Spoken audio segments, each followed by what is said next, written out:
actually just posted a video. The most money I'd ever lost on a show in a single night was like $43,000.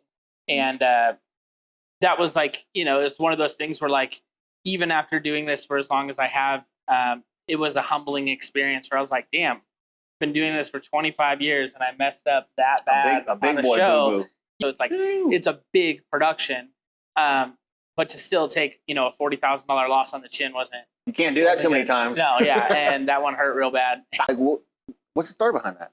Yeah, well, I mean, it was just, I booked a big 3-band bill that I thought was a grand slam for the Pacific Northwest. The ticket price was a little bit high and the asking price for the package was a little bit high, but I felt pretty confident that I was like, oh, like this show of these artists should do 700 tickets, no problem. Mm-hmm. And it was kind of like a perfect storm of like the economy slowing down. From the time I booked the show in April to July, the economy had slowed down dramatically and people weren't really buying tickets. So it was just kind of like this perfect storm of everything. And then ironically enough, I started calling other promoters and other venues to see how the show was doing. And that tour was tanking nationwide. Really? Like they were having shows canceled. They were having underperforming show after underperforming show. And I think it was just one of those things, like I said, it was just kind of like this perfect storm of all of these things happened at the same time with like economy,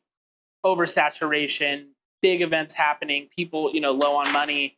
And there wasn't really much I could do. And I knew the morale was really low with the artists and the bands as well. And everybody was kind of feeling it. So after the show was done, like we brought everybody in here because it was an outdoor show. And we brought everybody in here and I just did an open bar for the bands and got everybody super drunk and sent them on their way. And it was just like, I was like, I'm losing money. I'm sure, you guys, all feel pretty terrible knowing that how bad the show performed. Let's just all get drunk. But they're going to remember that. I hope that, next time we work with them or if we work with them again in the future, that it'll be that situation where they're like, oh yeah, like, let's make right by him or whatever, really at the end of the day, just making sure that, they all left happy and hopefully got the morale up a little bit. That's just part of the business.